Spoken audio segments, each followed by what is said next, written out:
All right, let's go to our 5 headlines.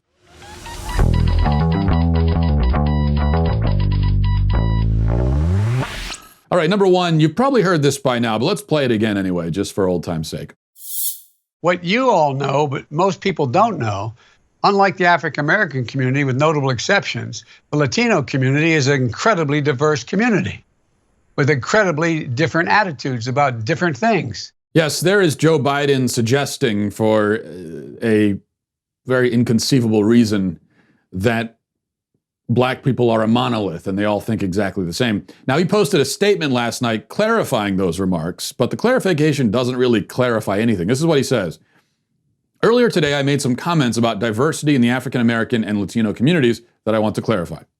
In no way did I suggest, or did I mean to suggest, that the African American community is a monolith, not by identity, not on issues, not at all. Throughout my career, I've witnessed the diversity of thought, background, and sentiment within the African American community.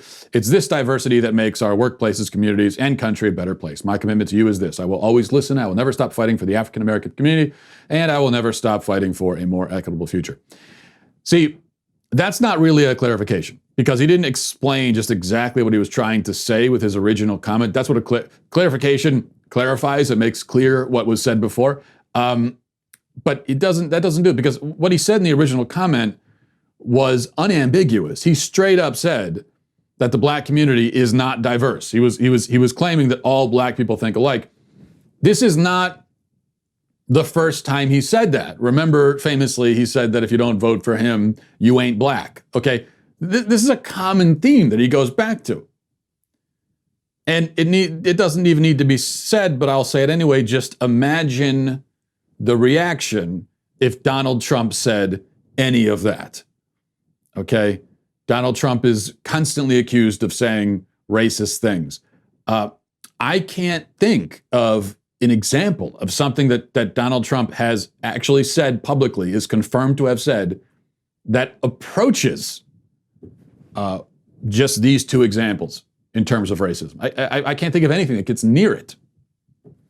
Speaking of Donald Trump, by the way, President Trump came out yesterday also with an attack on Biden that I thought was pretty notable. Let's listen to that. No religion, no anything. Hurt the Bible, hurt God. He's against God, he's against guns, he's against energy, our kind of energy. I just love the pause there. Hurt the Bible, hurt God.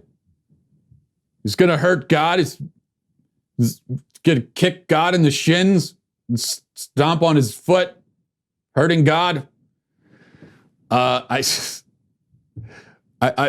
this. I think about yesterday, where you had Biden out there saying that black people all think the same, and then Trump saying that Biden's trying to hurt God. And I see that, and I get really sad. And I'll tell you why I get sad, because I think of what we're missing by not having a real campaign season, because this isn't a real campaign season. We're almost certainly not going to have debates. They're not doing campaign speeches. They're not out and about, doing all of that. Especially Biden is not. So it's not a real campaign. Can you imagine, though, if we had a real campaign season with these 2, how hilarious it would be? It's already pretty funny, even without it. But if these guys were out in front of people every day, giving speeches, speaking live, and constantly upping the ante and throwing accusations at each other, that would be spectacular. And we are missing that. I think what we saw yesterday was just a shadow of what could have been. It's a little morsel of what could have been if we had a real campaign season. You could always argue, of course, that it's not actually funny at all, because this is the future of our country at stake. But we are very much in a laugh or cry situation. And so sometimes I choose to laugh, because crying on camera would be rather unseemly. Number 2, hundreds of teachers gathered in New York yesterday to protest plans to reopen. Let's take a look at that scene.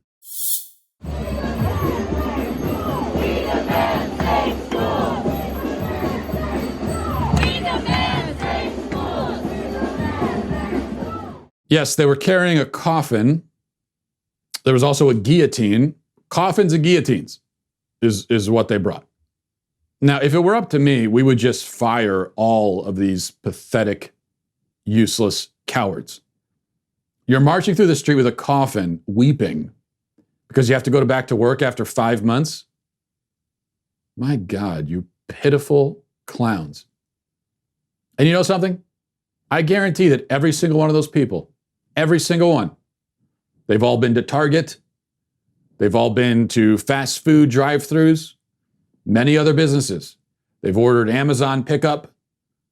You know, something tells me. I don't think they've been living by self-sustaining gardening and maybe going for hunts in the woods. I don't think that's how. I think they've probably been living a relatively normal life as much as possible.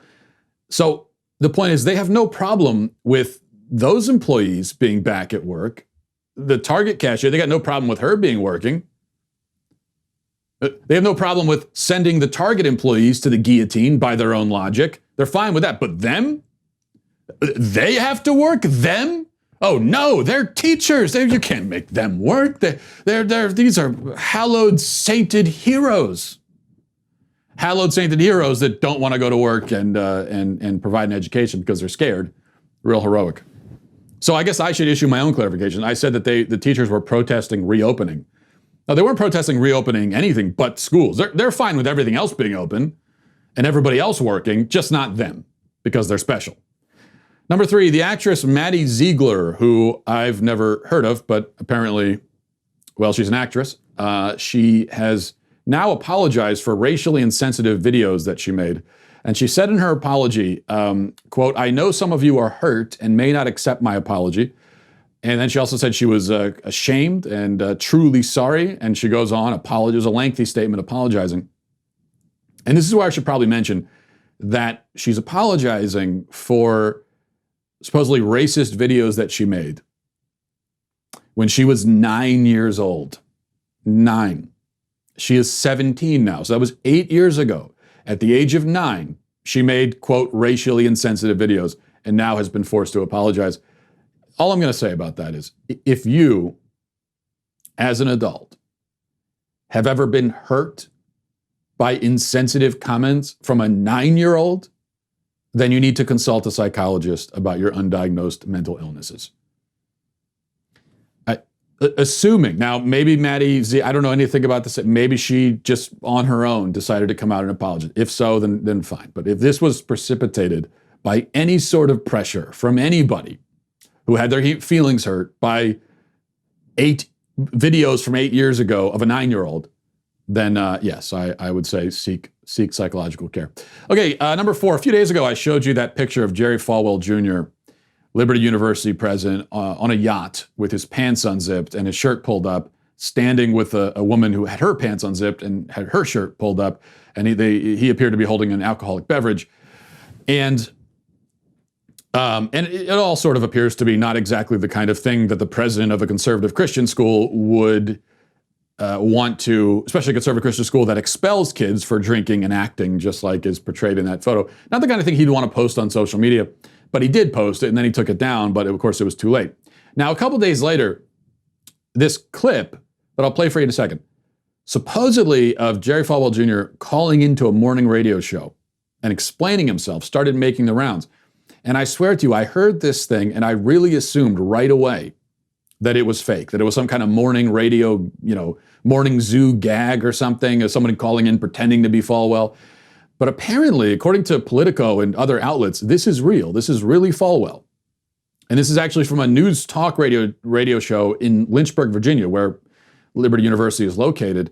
And it's also a longer interview where he talks about other random things. So yes, this appears to be actually real. This is actually Falwell Jr. calling in. And this is what he has to say. Listen to this. What was up with that picture on Instagram? It was weird because she's pregnant, so she couldn't get her pants zipped. And so I was like trying to I had on a pair of jeans that I haven't worn in a long time, so I couldn't get mine zipped either. And so I just put my belly out like hers, and it was just she's my wife's assistant, and she's a sweetheart, and I should never have put it up because it embarrassed her. Because anyway, I've apologized to everybody. And I promise my kids I'm going to try to be a good boy from here on out. Okay, he sounds extremely intoxicated to me. Is it just me, or does he not sound very drunk in that on a weekday morning calling into a radio show, he sounds very drunk to me. I don't know if he is. I can't say that, but he really sounds it to me. I mean, I'm going to be a good boy? This is a 58-year-old president of the most prominent, supposedly conservative Christian school in America. After that photo, he calls in a few days later, I'm going to be a good boy. I couldn't get my pants zipped up. This is how he responds? And this again is the president of a Christian university. It's embarrassing. And they have a board of trustees at Liberty University. They need to dump this guy. They need to get rid of him because he's an embarrassment to the school and to the Christian faith, and always has been, to be honest with you. And he's just a disgrace, and he needs to go. All right, number 5, Stan Van Gundy, former NBA coach, current NBA announcer, posted this to Twitter, trying to justify, speaking of a disgrace, the NBA's submission to China and their silence in the face of Chinese atrocities. This is what he said. He said, we committed genocide against Native Americans. We have enslaved, lynched, segregated, and incarcerated blacks over 400 years. Women couldn't vote for 140 years. Using abuses elsewhere to try to distract from our own poor record on human rights is dishonest. Now, of course, the irony here is that he's saying others are using abuses elsewhere to distract from things happening. He's using abuses from hundreds of years ago to distract from abuses that are happening right now today in China. But all I really wanted to say here is, he says, we committed genocide against Native Americans. We've enslaved and lynched black people. Well, what I'd say to Stan Van Gundy is, listen, Stan,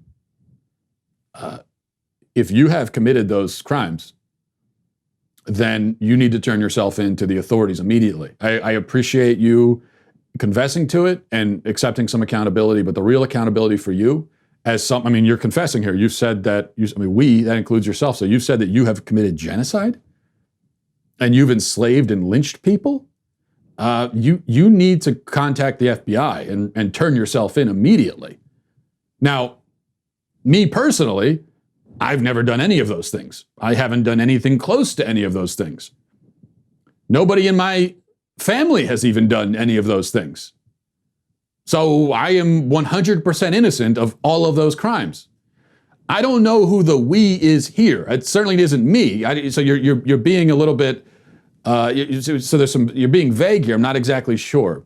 But whoever it is, whoever your accomplices are in this, you all need to turn yourselves in and face justice.